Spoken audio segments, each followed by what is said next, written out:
sit right under our noses. We don't find out till we're on IG scrolling. We post a few memes, but then it keeps on happening. Something's gotta change, we gotta start talking and telling the truth without the fear of judgment.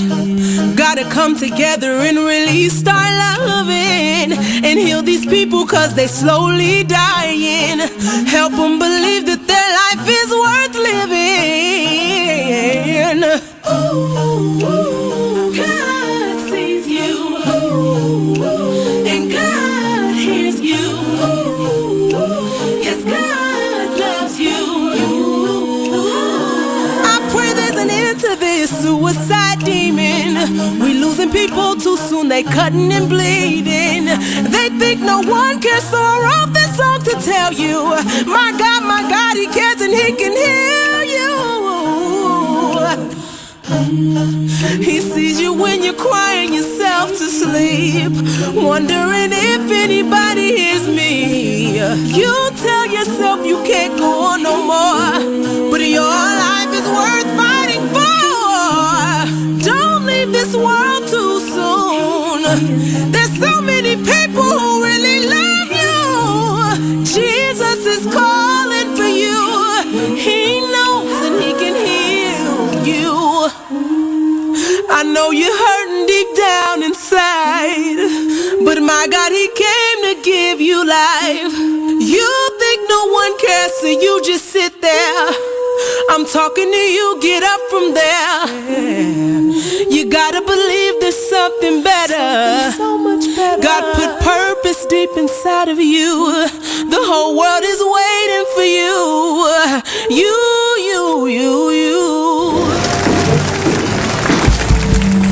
It is with great pleasure that I welcome you to today's graduation ceremony. Students, when you hear the reason or reasons for your absences throughout the years, please exit the auditorium without your high school diploma. Once you've exited, remove your cap and gown and proceed into the unknown. Too tired. Family trip. Part-time job. Helping around the house. Sick day. Starting the holidays early. Just because. Starting in the 6th grade, students who miss 18 days or more of school in a year for any reason will fall behind and risk not graduating high school. How many days of school has your child missed this year? Absences add up. Keep track at boostattendance.org today. Brought to you by the U.S. Army and the Ad Council. You are listening to BeExposedRadio.com.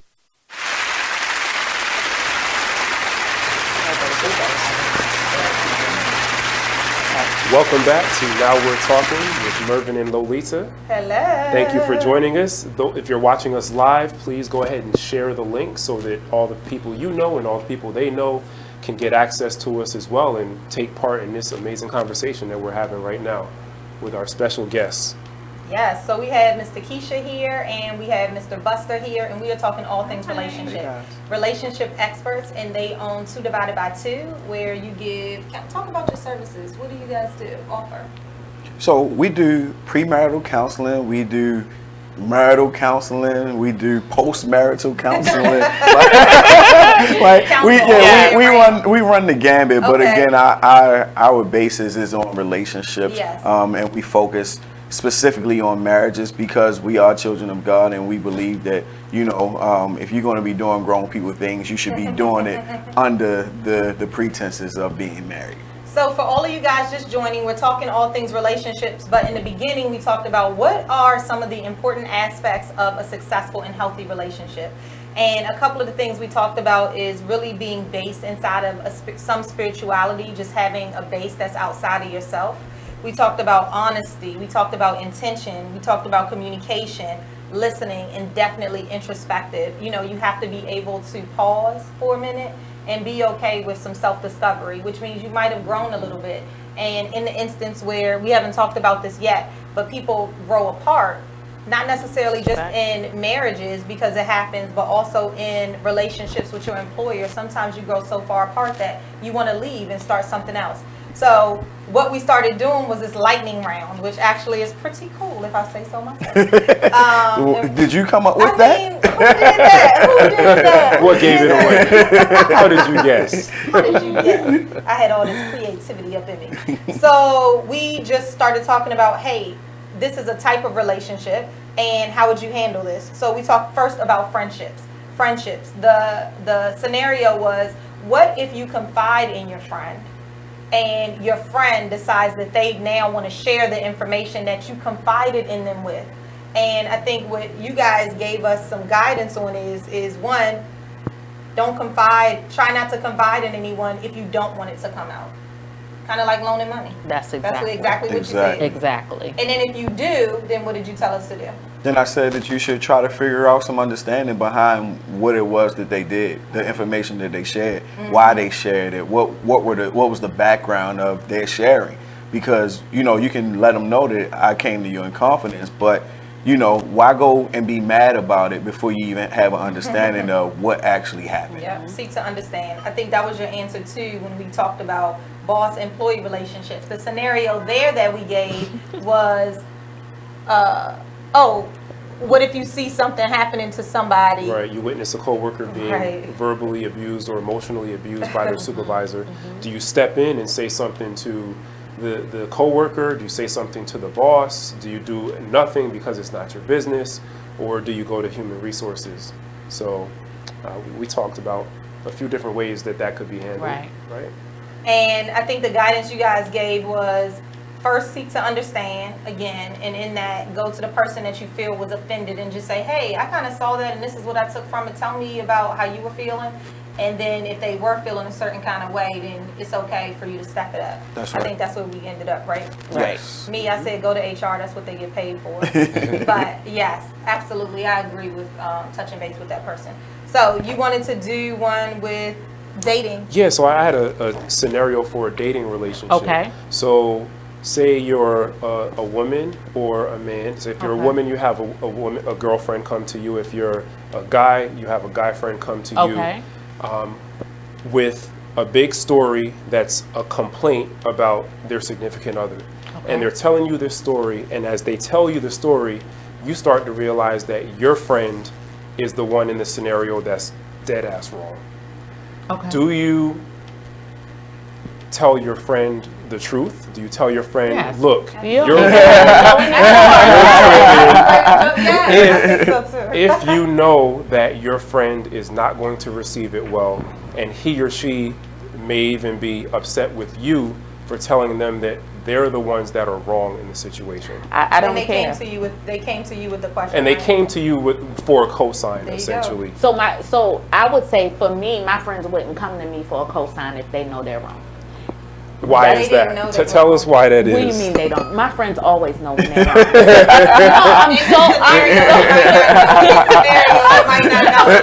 This is pretend land. No, because I think we know when we're wrong. We know when we're wrong. Tell them. Say it again. Adults know when they're wrong. Nova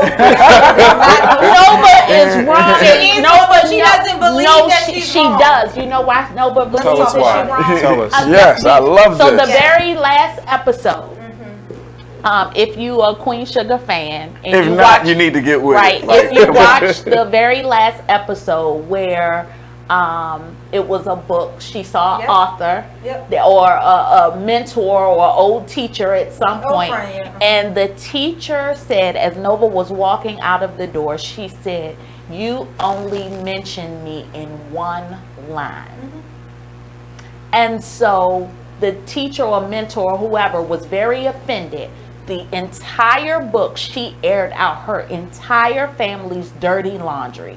But when it came to that mentor, she only mentioned one line. And to me, as soon as we finished watching that episode, I said she cared more about that mentor and putting that mentor's dirty laundry out there than she did her entire family. And the reason why I said that was because the mentor at whatever point was way older than her. She was a student and she was a teacher. It was a student-teacher relationship. It was unethical.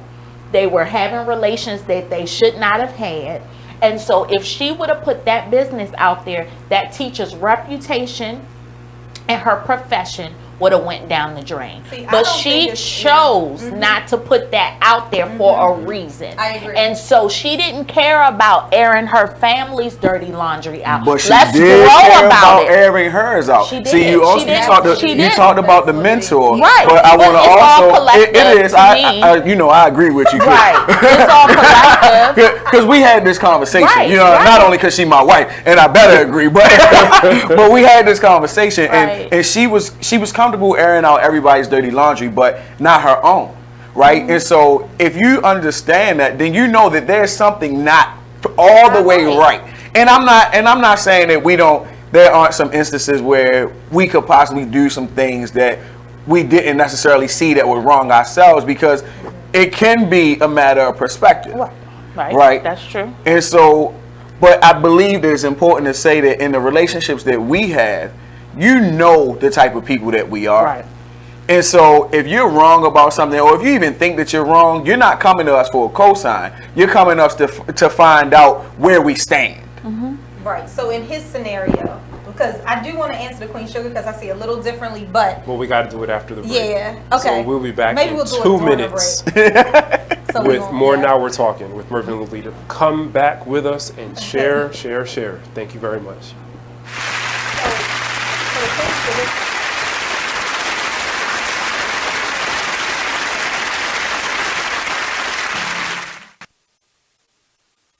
It is what it is. Radio show. Yeah, go ahead. All right, listen. All right, say situation. Cause I keep telling y'all, it's different situations in the child support thing. You can't just pinpoint one thing. You can't just say, "Oh, here did be. That's why you're on child support." Oh, he this. That's why you're on child support. Oh, she this. That's why she on child support. No, sometimes it could just go off of. Oh, I just called him and asked him, can he pay for the pictures? He ain't want to pay for the pictures. I'm taking his ass downtown. Yup. Well, you got to know. Know who you dating. Hold up. I just called her and asked could she just get Junior some shoes. She couldn't even get him no church shoes. I'm taking her ass downtown. Now, when you go downtown, you go down there, you get $500. Right? Now you mad because you getting $500, and now you really ain't getting no shoes for Junior or Lord CC because you getting $500 now. Right? Yeah, but you gotta remember, if you're a good father or a good mother, and you paying child support, right? You still gonna go ahead and do all that because hold up. It's just what it is. Hold on, and that's another situation. Right. But you know what that creates? Now when we at the party, mommy and daddy ain't even down there speaking. You are listening to BeExposedRadio.com.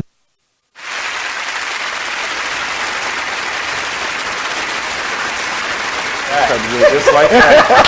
Wow. I told you, you might as well wait. I know, but no, we're good. Welcome back to Now We're Talking. We are in a very interesting discussion about a relationship scenario that I pose where your best guy friend or best girlfriend comes to you with a scenario about their personal relationship. They're complaining, they're coming to you for a cosign, and in them describing their scenario to you, you come to realize that your friend is actually the one that's dead wrong. What do you do? Okay. Do you tell them you're tripping, you're dead wrong, even though you know they're going to be upset with you, they're not going to take it well, they're going to call you disloyal? What do you do in that situation? Because we all have friends that come to us at various times with their scenarios, and we all know deep down inside, sometimes they're looking for a cosign. Sometimes they really want to know what you think, but a lot of times they're looking for a cosign. I think that honestly, you have to know your friends. You need to know what they're looking for. I have, it's funny, I have I have a girlfriend of 20 years now, and when she calls me, she'll tell me exactly what she wants. Yeah. I just need to vent. That means just listen. That means listen. That means shut up. I don't need nothing else. And that's how she prefaces it. I just need to vent. Even in the middle of her venting, she'll say, "You still there? I'm still. I know. I'm sorry. I just need 5 more minutes." And Then after, this just happened. Then after she says everything it is that she has to say, okay, now say whatever it is. No, you just needed to vent. But then she's looking for something at the end because I'm too quiet. So you really need to know exactly who your friends are. It may not be the time. I have another friend that when she calls and tells me stuff, I know she's looking for something, and I say still processing. Still processing. Because she may not be ready to hear exactly what. So you really, I guess the bottom line is you need to know what your friends need when they call you. Not everybody needs prayers. Not everybody, well, everybody needs prayers, but not everybody that's calling at that particular time is wanting advice. Not everybody is wanting. Some people want to know that they're wrong. You know, some people want it, and so I have friends that don't want me to be optimistic at that particular time.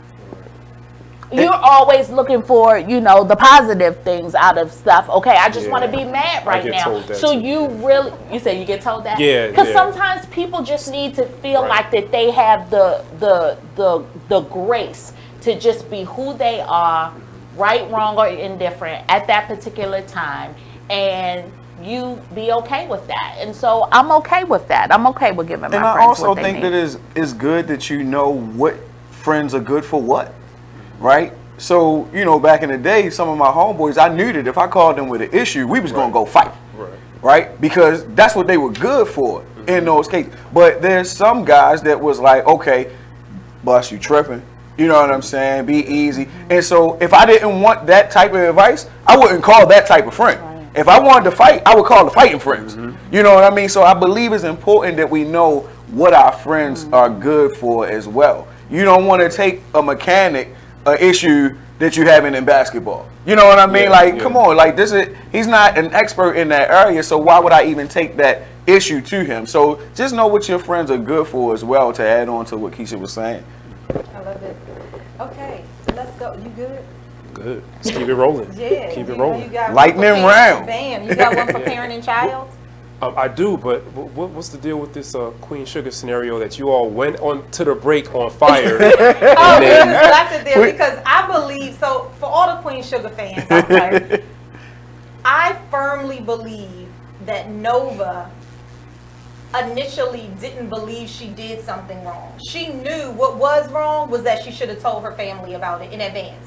They shouldn't find out. She wanted to tell them. But I believe inside of her, she felt like, I'm writing this in order to help the better good. Everything she wrote in there, she felt like this is going to help society so much. Do you know that this is what people are doing, is just buying off these women, and we need to come together as women, and they wanted to learn off her story. I think now that she's getting the feedback from her family that I am not your research. This is my life. Okay. This is what you're saying about me to people. Now, I don't agree with Nova now. I'm just saying that's what I believe she felt. No, and I'm going to tell you why I respect your position. Absolutely. The reason why I disagree with that is coming from someone who is in the process of writing about something that is really, really hard to write about, that involves legal stuff, right? If I write it from the position of Tekesha Marie Tyson, need to get some releases signed, right? So that means that I need to go to anybody that's involved with that part of my life and ask them for a release, because if I put this in paper and it makes, the news and everybody gets exposed, that person may feel defamation. That person may feel that they had a side of the story, that they didn't grant me permission to do all of this. She did not write a book based on fake characters. She wrote this book on a position of, this is who I am, this is my husband, this is my sister, and this is all of our dirty laundry. Which is why Charlie was trying to get the injunction to have it stop in the first place. So to me, when she wrote that, she should have went to, I'm writing this book, I need your permission. And so she said that. But she didn't do that. So here's that's how she knows she's wrong. So I have a question then. The question. I'm not saying is she right or wrong. No. I said that's why I'm saying that's why I'm thinking she knows she's wrong because she didn't get those signatures. No, I don't know because I don't think that was her frame of reference. So I understand your point, right? And your point is that she's trying to do a greater good. Yeah. So the question to me is, can that be bad in doing good? Absolutely, you can see it. Right. You watching the show? I do. And that's why we say that she know that she was doing wrong. Okay. Because it is a bad element in her doing good. I don't think she thought far enough to know that this was the ramifications. I think she knew somebody might be a little frustrated when they see this, but I'm going to explain it to them, which is why she believed so much. I agree that it was dead wrong. Mm-hmm. She believes it so much that even to Ralph Angel, she said, I'll go over and talk to Blue with you. Where are you coming from? Right? Okay. Even Charlie, like she's trying to like she wants you to see. She does, but let's take Robin Hood for example. Mm-hmm. He was stealing from the rich to give to the poor. He still know that he was stealing. See, so it don't matter what your end game is. But he thought it was dead right. But we're saying that he still knows. Let's talk about weed. Okay. If I have an illness, no, seriously, now it's legal. But if I had an illness, I had an uncle, he's deceased now, but before weed was legal, he was in pain. Right? He would go purchase marijuana. Now, I don't know who he purchased it from, where he purchased it from, but I do know that he purchased marijuana. Right. And that was because he was in pain. Okay? So, marijuana wasn't legal. He knew it wasn't legal. Right. But for the greater good, it was making him feel better. Yeah. So, you can still have your end result. Can still be, I want to feel better, I want this out here, I want to save the world, I want black people power, all of this, but your methods That's what it is. Were wrong. And his methods was wrong like her methods was wrong. And I think that she, like my uncle knew, when he went out there about it, this is wrong. This is illegal. But he still did it. But and I think that she like did. her wasn't thinking, I would imagine, I don't know, didn't know him. But I would imagine that when he was going out, his only goal right then was, I want to feel better. But he but that doesn't take the cognizant thought from him, right? Absolutely. But what he wasn't thinking about is, I could get caught going down there and get arrested and go to jail tonight. He wasn't thinking about that because his goal, his right now was what? You think those things never came into the mind? You know what I'm saying? We have polar opposite opinions on all of on everything. That's no, on this in particular, I believe that when people are doing you wrong, they are fully aware of it, and 99 times out of 100, people are choosing to do what they want to do. That's right. And in life, because no, we're not. We're really not. I think we're all on target. At the end of the day, people ultimately typically do what they want to do. I agree. And when people are hurting you, especially people you're in relationship with, no matter what kind of relationship it is, most of the time when people are doing you wrong, when people wrong you, do things to you that they shouldn't do, it's very, very rare that they are 1,000% completely oblivious to the fact that they're doing something that's going to be hurtful to you. I'm not After the fact, I think a lot of people fall back on, well, I didn't know it was going to hurt you. I didn't know what I was doing was wrong. But I think most of the time, that's some BS. Yeah, I don't agree.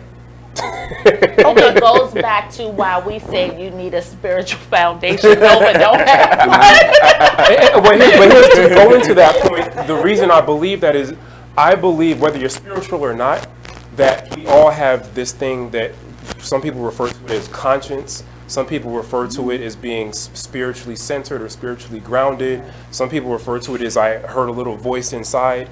Whatever you call it, there's something I think is innate in everyone. I don't think that some people are born with a conscience and some people don't have a conscience. I think everyone has a conscience. Definitely. I think everyone has that intangible voice, sense. Some people refer to it as intuition. It's intangible. You can't touch it, you can't see it, but it's there. Everyone has that. And when we're interacting with each other in our various forms of relationships, I believe that guides us. And we don't always listen to it. A lot of times we ignore the hell out of it. But ultimately, I think that when we're doing what we're doing, we typically choose what we want to do, and we choose what's going to make us happy in the moment most of the time. Okay. All right. So there's your Queen Sugar catch-up, guys. Do we have time to do parent-child scenario? Yeah, I got one. Okay. So your child does something that is like makes you lose your temper. Let's say you order them to do something or tell them to do something and they say no, an act of defiance. And in a fit of rage, you grab the closest thing to you and you throw it at them. Because they are just so disrespectful. And for those of you that think, oh my God, I would never do that, let's take it a step further, try to make it easier and say they cursed at you. And your child is 9 years old. Right? Nice. So you grab the closest thing to you and you throw it. Okay. What's the question? Are you showing weakness by apologizing to your child, or should you apologize? Is it a win-win situation? It is a lose-lose situation? What do you do in the aftermath of all that after you think to yourself, maybe I took it too far? Well, I would have to say that first, maybe you should look at some of your responses to things in general, right? Because if your child can get that type of response from you, then you've probably had that type of response in the past. And so you might have some anger control or anger management issues that need to be addressed, right? But if we go on with the scenario and we say that whether it's a win-win or lose-lose, well, I believe you have to apologize. Because first of all, as an adult, you should be able to handle things in a much more mature manner than picking up stuff and throwing it. But second of all, you have to use it also as a teachable moment to your child, to let them know that when they are wrong, it's only right that you go back and you apologize for your wrong. Because other than that, they grow up thinking that these things are acceptable, these ways of responding are acceptable, and then once I figure out that I'm wrong, I don't even have to say I'm sorry about it. And that's no way to have a parent-child relationship. But furthermore, as you grow up to be an adult, there's no way that you can function as an adult in a relationship that way either. Because we all do things that deserve apologies. Absolutely. At some point in time in a relationship, we do stuff that deserves an apology. And so if we're too stubborn to say I'm sorry, then there's no way your relationship can work. Yeah. And we got to go to break just like that. Great. See you when we get back. Now we're talking.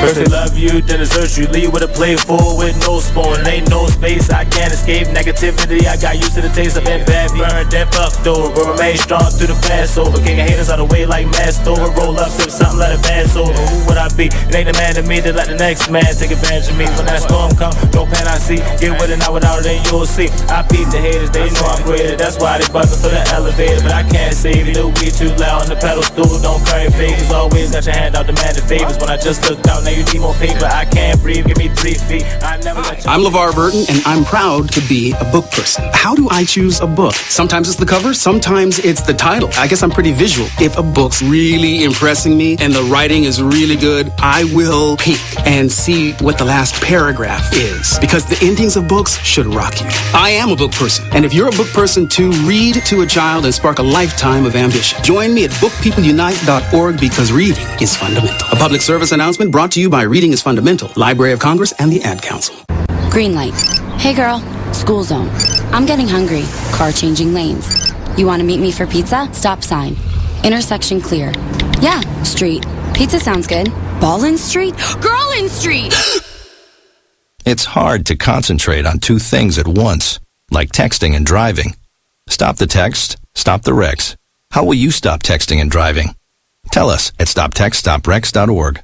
Brought to you by the National Highway Traffic Safety Administration and the Ad Council. You are listening to BeExposedRadio.com.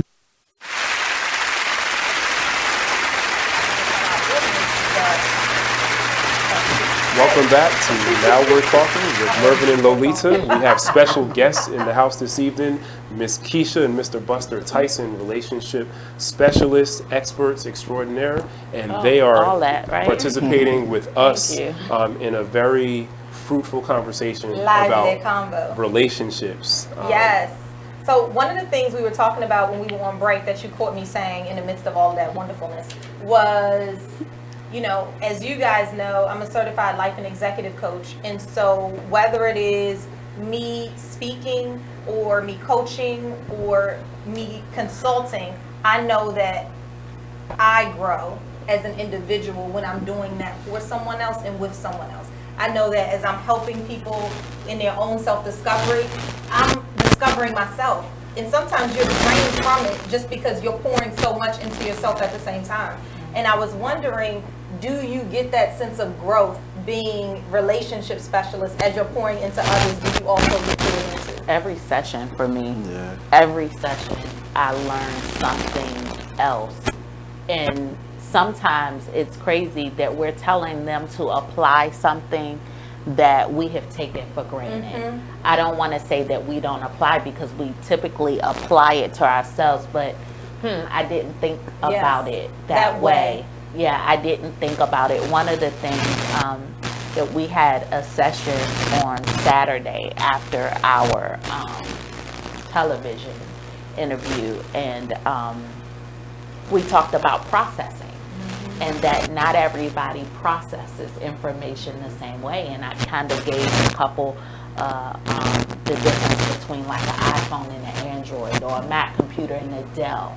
You know, they both are systems that process information, but they process it on a different level, right? And so I also gave the example of children. You may have one completely healthy child, no mental illness, mental disorders, or anything, and then you may have a child that has autism, right? Both children process differently. So when you have a husband and a wife trying to communicate, and they're both saying that they don't understand why the opposite person isn't understanding it from their point of view, or won't listen to their perspective, and the husband may not understand the wife's perspective, or vice versa, you have to let them know, okay, so you may be communicating effectively, but they may not process the data the same way that you process the data. So I think that for us, just every session, whether we're talking about communication, whether we're talking about intimacy, whatever the issue may be, whether we're talking about addictive behaviors, whatever it is, we all have those things in our individual lives and in our marriage if you're married. And so learning from those things has definitely enriched us, but it is also draining too. You find yourself needing to be filled back up, or constantly studying and constantly trying to refill what you've poured out into people, because you still got to pour out into your kids and pour out into your own business and pour out into your own marriage. So I think that's important. And what's one thing that you have kind of grown or taken away from? For me, I grow because it keeps me grounded, right? The information that people give us, it reminds me to a time of when I was just like that, you know, and so I'm able to grow because I'll never get too high. I'll never get above myself, because I'm talking to people and it's like I'm looking in the mirror sometimes. And I'm like, man, I remember when I thought like that, or when I talked like that, or when I acted like that, and it brings me right back down. And that is really the thing that allows me to stretch further, because I get to a place where I can say that I'm never good enough.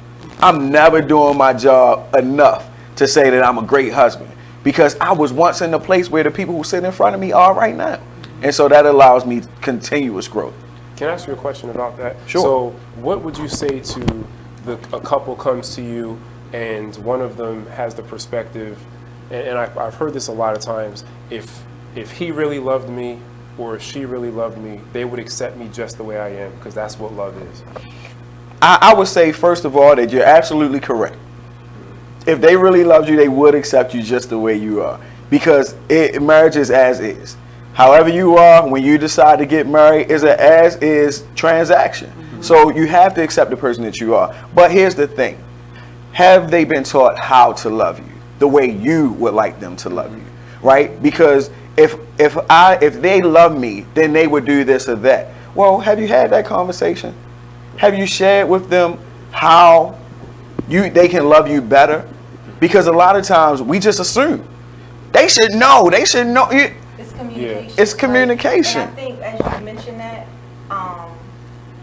just the growth together. I really feel like in any relationships, even in friendships, dating, even your boss, whatever relationship, is that as you guys grow, you're gonna grow apart. One person is gonna grow at a different rate, a different processing speed, a different type of movement where you don't see eye to eye. And the communication is so imperative to just ask the question.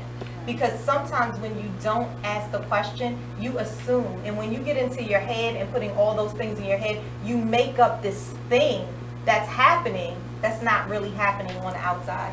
And that's why I firmly love the book, The 5 Love Languages. And the reason that I think it's so powerful is because it gives you a different perspective. It gives you a different perspective, and it shifts your thinking to, wow, that's really important to that person, because it's not important to you. Right? And so I love that book, and I think that although it's love languages for relationships, that it really can be applicable to any type of relationship, because the key is when you know, from Lolita's perspective, when you know what is important to a person, then you can value that. That becomes their core value, and you can act in that space. You can choose not to, but know that you're choosing not to. So here's the Bible verse that 2 divided by 2 was founded on. It was founded on Amos 3:3, and that Bible verse says, "How can two walk together unless they be agreed?" Right? And so I mentioned that because of what you said about people growing in different directions and things like that. Well, for us, we believe that you can't grow together if you don't go together. And what that means to us is that when we do start veering off, then I need to be grabbing her hand and bringing her along with me. Or if she does start walking ahead of me, then I need to catch up and get to the space where she is. Because in order for us to grow together, we have to go together. We can't do this thing separate and be on the same page. And so even with that, it brings us back to the book that you were talking about, The 5 Love Languages, is because it allows me to grow and go with you. Because I didn't know, I didn't know that you wanted touch. Exactly. So now we can grow, because now I'm going with you and saying that I'm going to touch you because that's what you like. That's what you want. You know what I mean? And so we have to do this thing together. Any relationship that you have, it has to be done together. And regardless, we know that some people do catch things at a different speed and things like that. But it's important that, number one, if I'm ahead, I don't leave you behind. Yeah. But also, if you're behind, then you should be trying to catch up. Or let me reach back and help you move up. And Yes. I also think that sometimes when you believe a person is in front, it might not be the front that you want. So communication is important, Yes. because where you believe you are growing and going might not be in the direction that is fruitful for me, or I believe is fruitful for us. Right. So therefore, a communication has to happen, because it's imperative. Otherwise, you do go. So we do have some feedback. I'm sorry. We got to go to break, though. Oh, we'll go back, Erica. When we Hey, come thank back, you. we're going to get the feedback, and Okay. I got more questions based off of what you just said. Okay. Awesome. It's burning a hole in my mouth.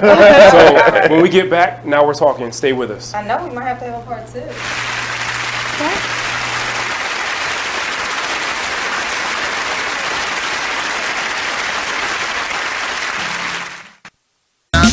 Every Saturday, 12 p.m. to 2 p.m. live on BigSmoothRadio.com.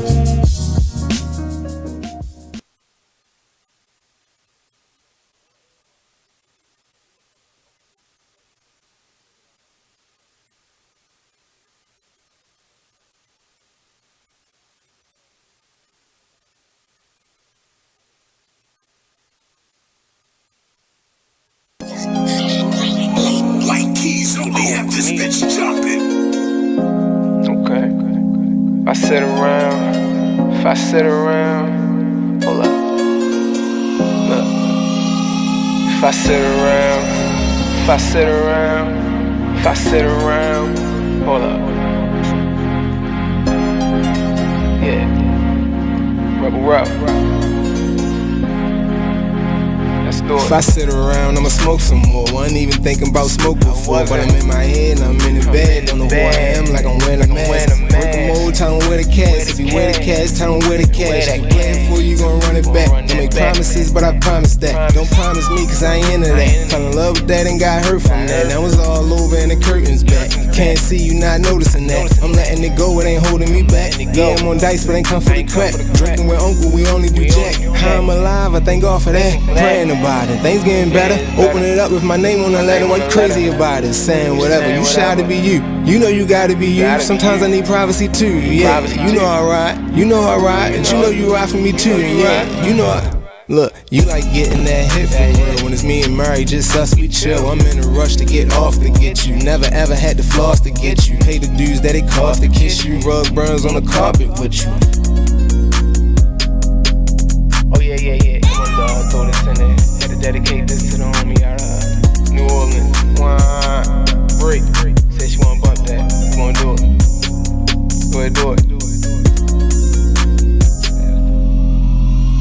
Well, Jason, I've got to tell you, you're pretty much everything this company is looking for in an entry-level candidate. Great. Your resume isn't quite what we're used to, but you've got a fantastic work ethic. Thank you. And I'm impressed by how you carry yourself. So, should we talk about the job? What? The job? Oh, sorry. Yeah, I have no way of recruiting or even meeting you. This interview didn't happen. It may sound ridiculous, and that's because it kind of is. There's a huge pool of talent your company is missing out on. Meet the grads of life. Who are they? Talent worth knowing about. Young adults of unique determination and experience. An ideal fit for your company in an entry-level position, internship, or even mentorship. They might not have every qualification you typically look for, but they're exactly who your company needs. Man, we really could have used him. Don't miss out on a resource many innovative companies have already discovered. Go to gradsoflife.org to learn how to find, cultivate, and train this great pool of untapped talent. Brought to you by the Ad Council and gradsoflife.org. My name is Ruth Rusi. I'm a retired teacher. I'm 91 years old, and this is how I live United. I say retired, but not really. Once a week, I read books to children as part of United Way's education program. Reading to a child creates links between language and literacy. It creates a bond between grown-up and child. And believe it or not, it prepares them for a better academic future. Oh, we read about frogs and flies and pigs with wings, all sorts of juicy stuff. It's a joy to watch all those little faces. I figure I have the time and they have the need. And I've always believed that if we're not here to help each other, then what are we here for really? My name is Ruth Rusi. I help kids prepare to succeed in school. So I don't just wear the shirt, I live it. Give, advocate, volunteer, live united. You are listening to BeExposedRadio.com.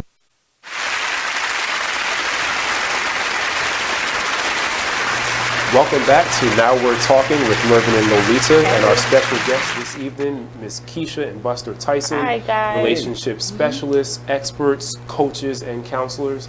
And we have been having an amazing discussion. We're so fortunate to have both of you with us this evening as our guests. Thank you for having us. For coming. So right before we took a break, we were talking about the value of growing in relationships, and both from the perspective of individual growth and growth as couples.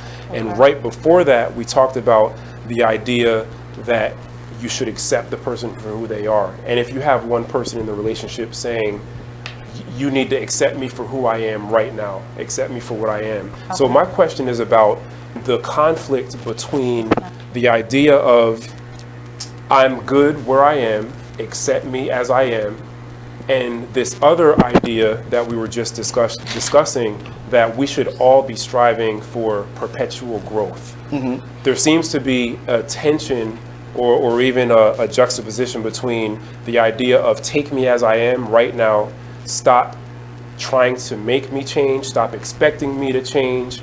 Okay. What if you have one person possibly feeling like you're always talking about grow, grow, grow. I'm fine the way I am, stop trying to change me. I was selfish when you met me. Stop trying to talk to me about changing. You married me. You decided to date me. You moved in with me. Knowing all these things about me. Stop coming to me about change, grow. Well, how do you reconcile those differences? Well, I mean, if I made myself clear. I mean, you abundantly.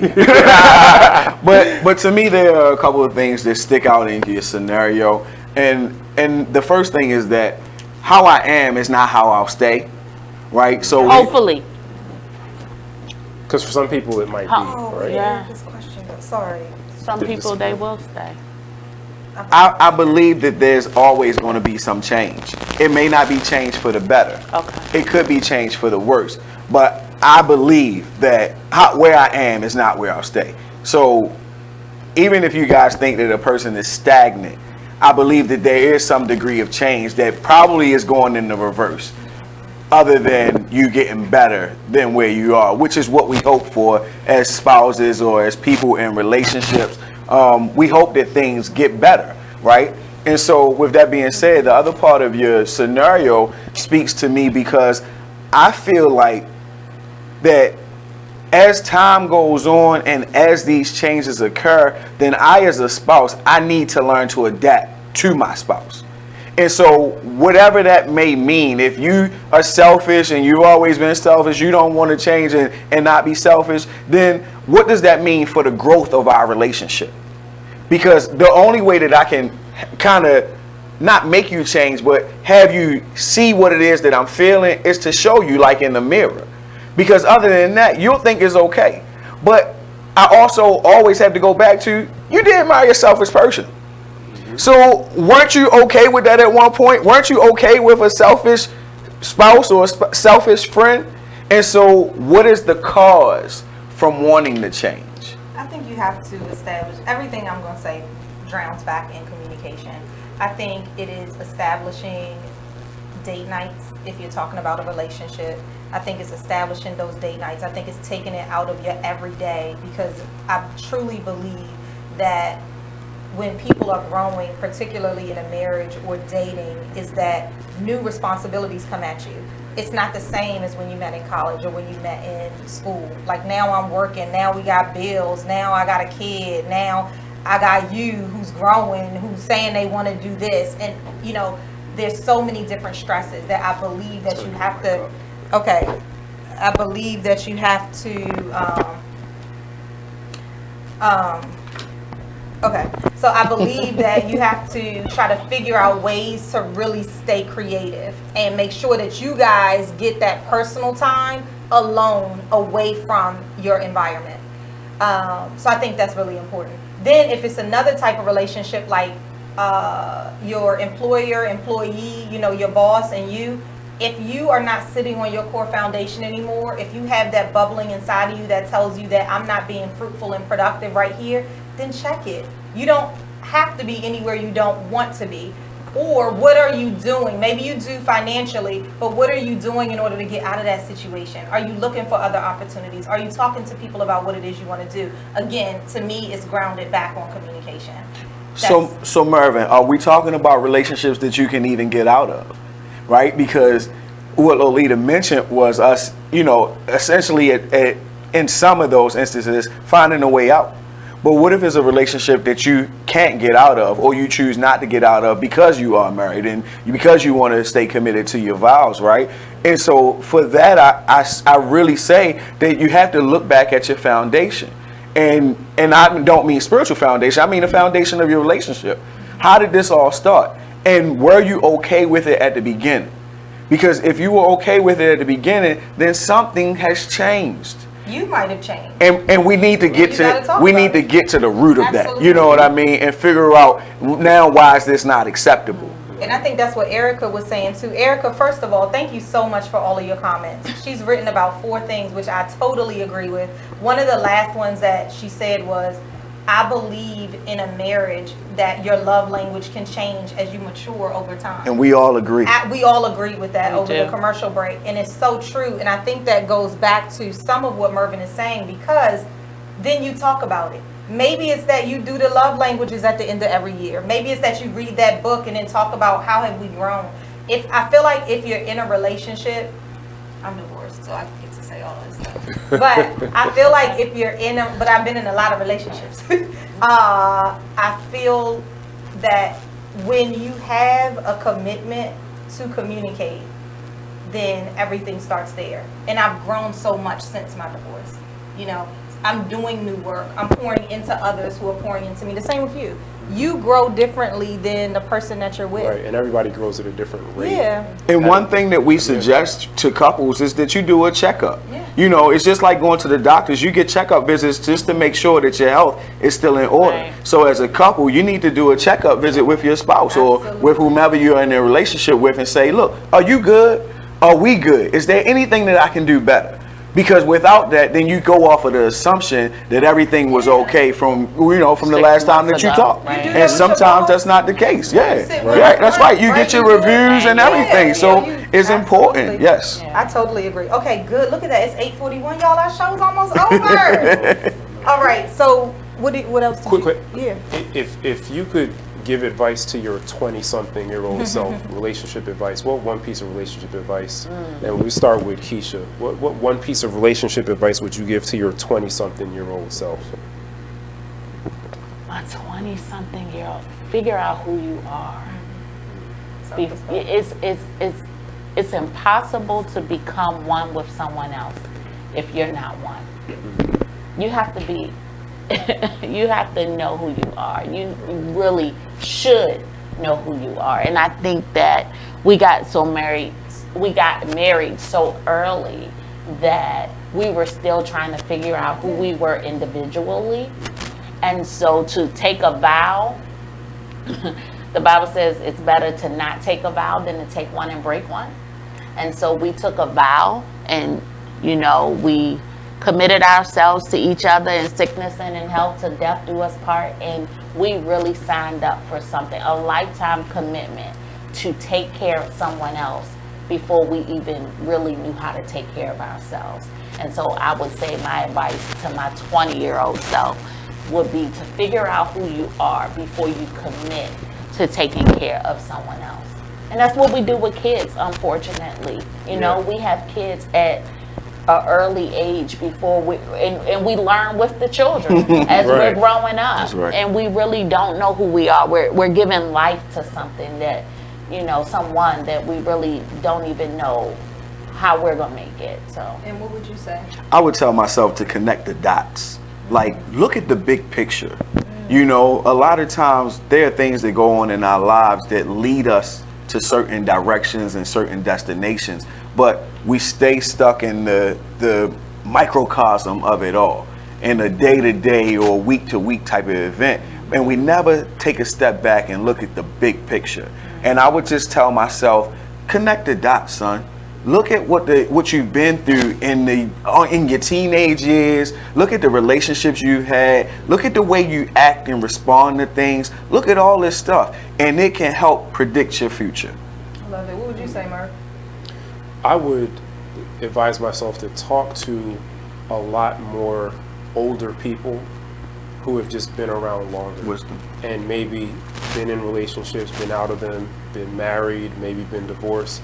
I would have just spoken to a lot more people about the whole idea of making commitments to people, getting married, what relationships are like, what having children is like, and just gotten that wisdom that I don't think I had at that age, or that decade of my 20s. What would you say? Yes. Well, Erica just said Nova's out of pocket. I know, girl. She must, because I think when we restart the video, they trying to catch up now. Okay. So they didn't get to this part yet. Okay.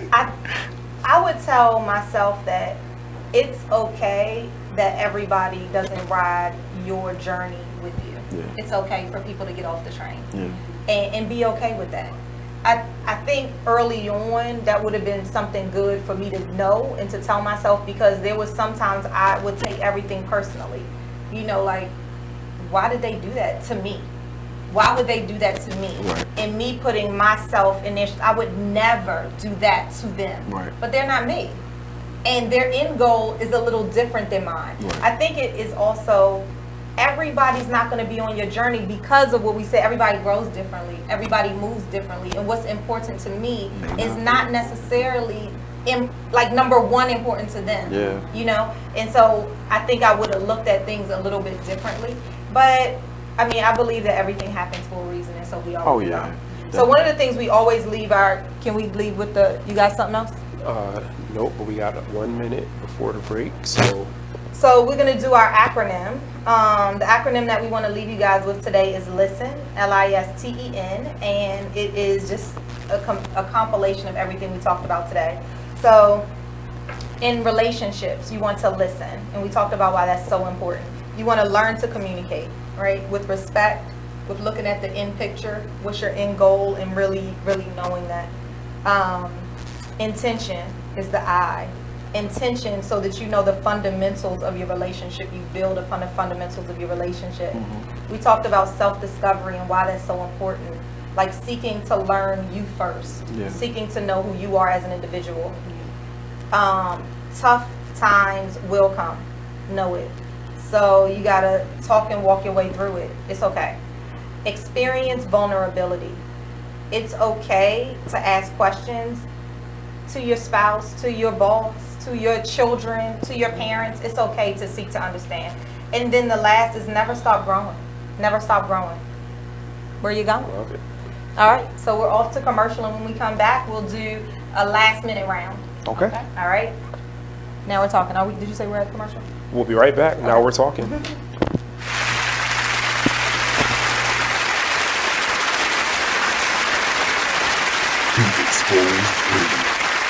If you made them, take care of them. Yeah, that's period. The real. Right. That's the real deal. It's period.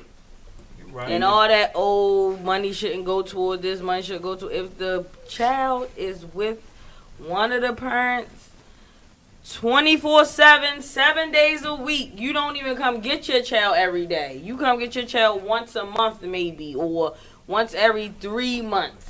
Right.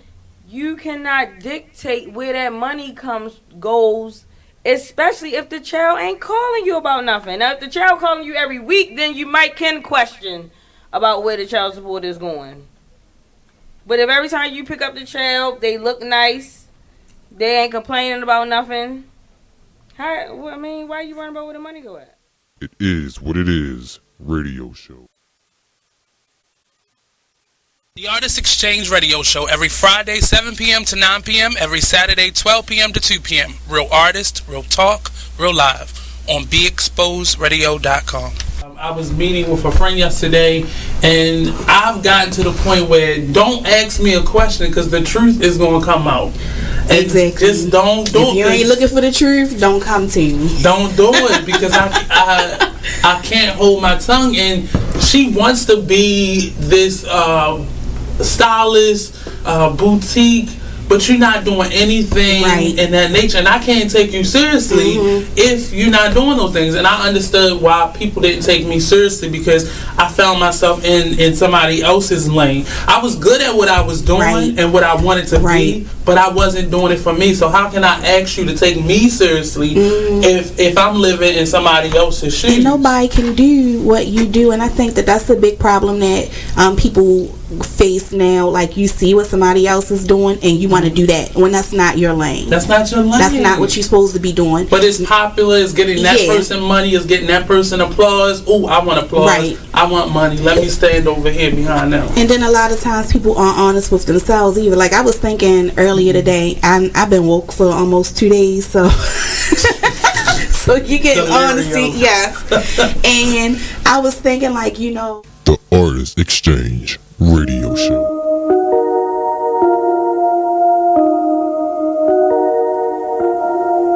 This is a Poverty ENT exclusive.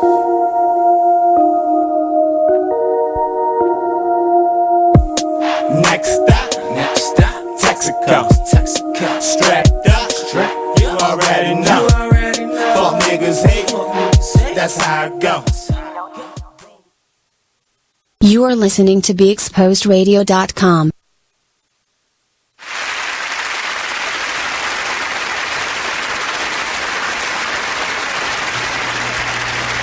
Welcome back to Now We're Talking. We are wrapping up tonight's show. We've had an amazing show with our special guests, Miss Tekesha and Mr. Buster Tyson. And we've talked everything relationships that we could possibly cram into these past 2 hours. I know. We have to have a part 2. We have to have you guys back for a part 2. Invite us back. Yes, we will, because there was so much to talk about. We tried to get in marriage, dating, your boss, an employee, parents, child, every relationship known to man. We tried to give in and hit them with a lightning round. So if you didn't have an opportunity to, we even talked Queen Sugar relationships. So if you haven't had an opportunity to take a look at it, please rewind it. We did have a couple of technical difficulties. So I see people commenting about Nova on Queen Sugar. So you got a little bit more to show to go. So thank you guys for being here, and tell us how we can keep in contact with you. So they can find us on all social media platforms at 2 Divided by 2. You can also reach us at our website at www.2dividedby2.com. That's the number 2 divided by 2.com. Yeah. Nice. I love it. And do you guys have anything coming up? I know you work your counseling, so. Yeah. Well, we're always working with with couples, but we do have an event coming up soon in August 24th, in sickness and in health. And so we're talking to anybody wanting to get married or anyone that is married about the vows they're going to take and them meeting them at the door. Because it goes back to your T. Tough times will come. And that really is important in marriage, because you have to be prepared for those tough times when they come. And a part of our vows is in sickness and in health. And so that'll be in Lithicum. I don't recall the address. I don't, but it's on our Facebook page, our Instagram page, and on the website. So I invite you on Mervin and I invite you to, you can just add that into tonight's show. You can just add in how people can get in touch with you in case they want to, which is great. And then we also have opportunities for you to advertise too. So we will talk to you guys about that. Mervin, you want to give them where they can reach you? Yeah, so once again, I am your co-host, Mervin A. Bourne Jr. I am also the author of A Single Mother's Guide to Raising a Son, which you can find on Amazon.com in both paperback and Kindle. You can reach me on all social media at Mervin Bourne, MErvinBourne. You can reach me by email at mervinbourne@gmail.com. And if you have questions, comments, show topic suggestions for the show, you can reach both Lolita and I at nowwe'retalkinglive@gmail.com. Awesome. I love it. And so, as you know, I'm the other half of this amazing show, and I'm Lolita E. Walker, certified life and executive coach. Also the author of The Intersection of Youth and Change. Voila! And some things that's coming up. So, I had my women's retreat. There's only 4 spots left available. September 19th through the 23rd, Purcellville, Virginia. All inclusive. This is really for busy women who rarely find time to pause. This gives you that opportunity and allows me and the other facilitators that are there to pour into you. Also, this Saturday, I will be a keynote speaker at a conference that is going to be, it is called A Woman in the Mirror Reflections, the Woman in the Mirror Empowerment Brunch. It is at Lee Detroit Baptist Church on Indian Head Highway in Oxon Hill. I will not be here next week because I will be in Seattle, Washington. I'm doing a fireside chat with some amazing women from Women Hold the Key, and also book signing. So, yay. Great. And safe travels. Somebody in this room has an upcoming TED Talk and is being extremely modest. I know. Who might that be? I am. I'm doing a TEDx talk. Awesome. Yes, in Ohio, and you can catch it. It's only 5.5 hours, so I feel like we should have an Now We're Talking band to go there. But only if. So, I'm really going to be talking on a notion that momentary interruptions in our lives, whether they're 5 minutes, 5 months, 5 years, 50 years, can lead to us transforming to our revolutionary selves. And I think that's part of what we talked about today. When you sit in it, then you use it. It's a choice. That's right. So that's what I'm going to talk about. Oh, yeah, that's good. It's going to be good. September 7th. Yay. Yay. So thank you guys for joining. Next week, Mervin will be here holding it down. Yes, and we will be announcing the special guest in the next day or so. It's going to be a great show next Thursday, 7 to 9 p.m. Eastern. So please join us. Mark your calendars. Can't wait to have you. And share tonight's video because it was very lively. I had a great time. And catch the after show. So we'll be recording right after this after show really quickly. And thanks for coming. Share the video. We love you all. Thank you for tuning in. Thank you. Bye-bye. See you next time on Now We're Talking.